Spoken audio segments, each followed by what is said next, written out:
Hello, friends. Welcome to another day in my musings and another opportunity for me to share the downloads that I receive from, of course, my divine team, and for me to show you how I am assisted to maintain a more balanced and happier version of myself. So today I'm going to be doing a segment on the different ways we have to learn to love our body at every stage.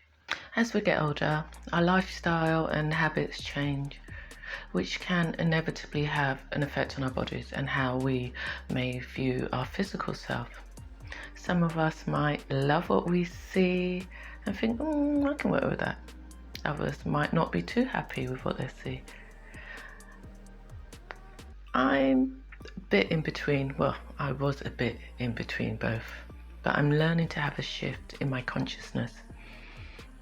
And I've decided if having the perfect body that is, well, my interpretation of a perfect body was that important to me, I would invest more time and effort into making it my reality.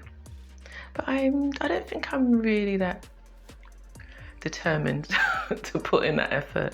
So I thought to myself, when am I just going to be happy with being me and how I look? And have decided the time is right now. For a woman that's reached 51, I don't think I look too shabby, if I might say so myself. I eat quite well, not perfectly. I try to stick to a mainly vegetarian diet. I exercise 3 to 4 times a week, but yet there are still areas I've never been happy with and will always probably have something to say about them. But I ask myself, why should I always have some negative dialogue attached to my body or how I look? How can we say we live in love and light when we don't love ourselves wholeheartedly? Can you ever truly achieve self-love, healthy full self-esteem if you don't like what you look in the mirror? Probably not. Yes, of course, there's external influences and the media constantly bombarding us with imagery and ideology of what is the ideal beautiful woman and what we should all aspire to be. But there's a lot of that we just let go over our heads. We know what's going on. We don't all want to have light, huey skin or straight hair. We let that part go. But why do we not take this same attitude when it comes to, things attached to our physical body? I mean, on the most part, I am grateful and happy with the blessings that I've been given. But there's always been a part of me that felt, regardless of what I did have, the things I didn't like made me less than who I wanted to be. Wow, just hearing those words does make me cringe a bit, but truth is truth. That was how I was feeling. I had to be honest with myself. I mean, those views have changed, but they didn't just happen overnight, and they didn't go on their own. I had to really invest some time and really do the inside work and get to the bottom of why these even existed and what I kept playing in my head. There's a huge misconception that we keep about how we should look like. And even the thought that if we did have these things, they would make us happy. I'm certain if we did have these things, there'll be something else that we'd be looking at. There'll be other imperfections we'd be looking for. Obviously, I'm guilty of all this myself, hence the video, but it's something that I just think is pointless. But how serious is all of this anyway? I guess it's very serious to us personally. I'll give an example. One of my things is I've always had a problem with my arms. I've always disliked the fact that they were quite flabby. I didn't want to show them in sleeveless things. I wouldn't wear all the nice things because I didn't like my arms. You know, as a designer, I designed all these wonderful things and I couldn't wear them, or I chose not to wear them because of my arms. Now, that wasn't making me happy in any shape or form. I'm a fashionista, don't you know? So I love to just be as expressive as I can be. But then, you know, the thing that came in when I really observed, by really meditating on the subject, on a subconscious level, it affected me so much. I tended not to design as many pieces that were sleeveless because of the fact that the issue was that deep. So without even knowing this was also affecting my business and stifled my creativity too. You see what this mofo can do to you? These self-debilitating, self-inflicted, self-sabotaging, imaginary issues. I mean, it's never too late to change your outlook and just celebrate yourself. Come on now, you are a manifestation of the divine.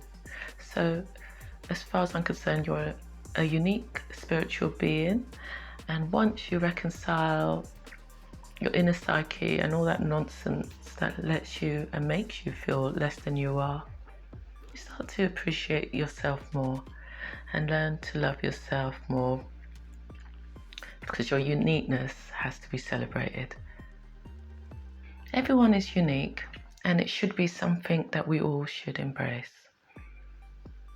Being you is an addition to the world, basically, and not something you should shy away from.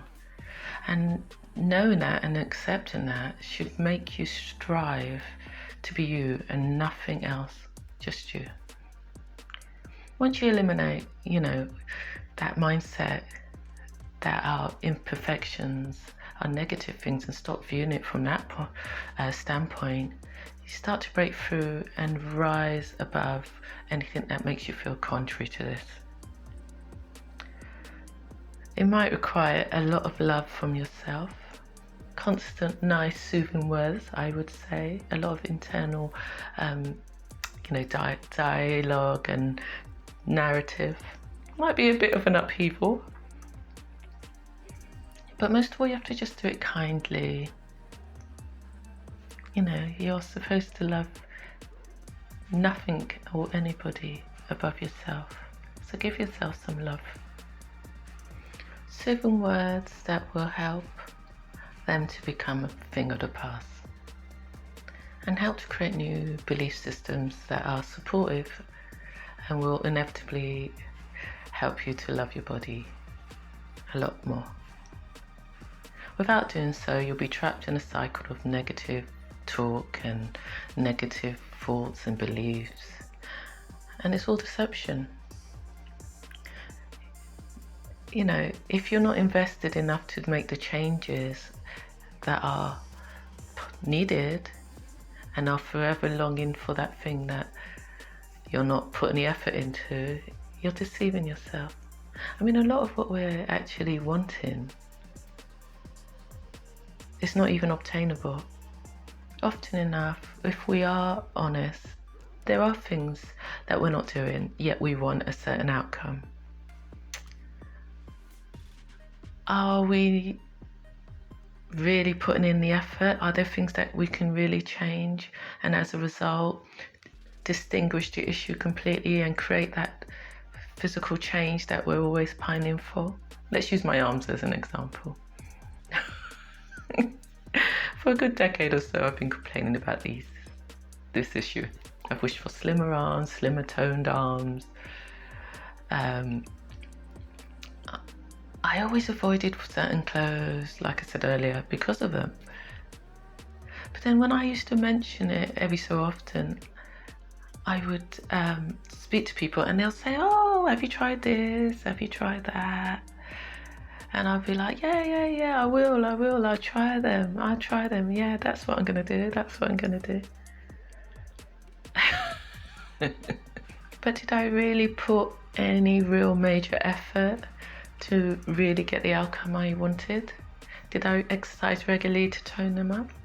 Would I eliminate certain food from my diet so that I can keep a vision and aim for it? Alcohol, things like that? Not really. I realised that I'd been seeing it as an issue for so long that I'd even developed an attachment to the complaining. I didn't even allow myself to develop a mindset that had the conviction to have the outcome and do the exercise that was needed to create the arms I wanted. I mean, my view about my arms changed when I changed. Once I really got engrossed in my self-love journey, I realised it wasn't very loving to keep going on about them and complaining about them. So I just learned to love them and accept them. I mean, by taking on that attitude, I exercised when I wanted to, and I exercised to create the arms I want without really having to do it because I'm angry with my arms or didn't like them. So think to yourself, are you creating issues for yourself unnecessarily? Things that can be resolved? I mean, even more pressing would be for you to question, where are you sabotaging yourself by not consciously just putting the effort in, or just even thinking, well, loving yourself as you are. It'll make such a substantial difference to how you approach it as well, and how it fits into your life. It's really, it's the journey. It's not gonna come to us straight away, but this took me a while to get to this place. By specifically learning to love what makes me me, I don't worry so much about my arms, and if I do, I'll do something. What lifestyle habits can be changed to help you fully achieve the love in your body? Invest some time to investigate. But making emotional changes are just as important, and something that many of us struggle with or even admit to do. Mentally accepting what cannot be changed is also another factor. It's good for your health, it's good for your frame of mind to just accept what can't be changed or what you're not prepared to change. Obviously, exercise, healthy diet and all that is things that we have in our control, but there are things out of our control. Things like, some people might view the fact that they have stretch marks or extra weight around their belly or big thighs, no matter what you do, just won't go away, can make you feel down.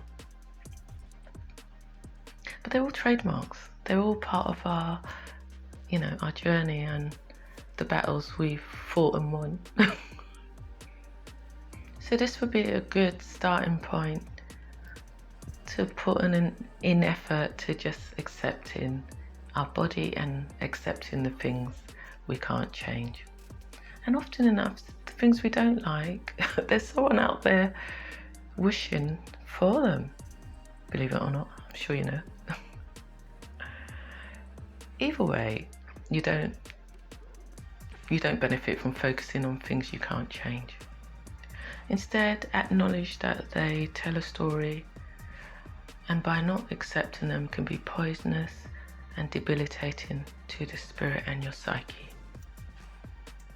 So what is your main concern? Is it just that you can't wear the sort of things that you used to wear when you were younger? Crop tops, short skirts? Or could it just be a case of you're just unsure to celebrate your fuller figure? Whatever makes you feel disgruntled, your best bet would be to get to the crux of your belief systems, because that's where it starts and ends. How you view it as bad or how you view it as good? Does it really need the amount of attention you give it? Whether you know it or not, the more attention you give something that you don't want, the more it becomes part of your reality. Okay, so don't believe me? How many times have you said something like, oh, I'm going out Friday night. I can't wait to wear my white jeans and, tight top. Oh, I better not get my period. And you keep thinking this thought every time you think about your night out. You think, oh, not going to get my period. I hope I'm not going to get period. And lo and behold, the day comes, and of course, you've come on. See, that's what happens. That's the law of attraction.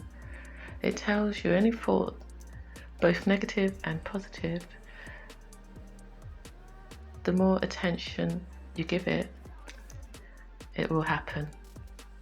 It's indifferent. You have to try and keep your thoughts positive, and that includes how we feel about ourselves, the self-talk, and the things we do not like about our physical. So what we should do is change those belief systems that we've held for so long. What we view as wrong and what's right and what we don't like, and those are the things that need to be just eradicated and create new ones, new thoughts. Try to even accentuate the bits you don't like, or emphasize the parts that you do like if you want to detract from them. Don't wear, if your thighs are chunky, don't try and squeeze into light coloured trousers or leggings. How about trying something that's more flattering, like a fitted skirt or peg trousers or something like that, and just emphasize maybe the top half. If your stomach's big, possibly wear a belt or wear something that just deflects from it. One way to learn to love your body is by challenging your thoughts. When you have a moment of weakness and you're, verbalizing something negative, that's the time to challenge yourself and challenge those thoughts. It's so incredible how the mind can convince us that what we're actually thinking is true. So it's great to just counter those types of thoughts with, things such as like, if you go to places, I'm too fat or I'm too skinny.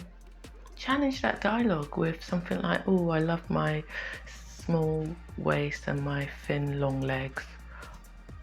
Or if you're curvy, use terms like, sexy, desirable.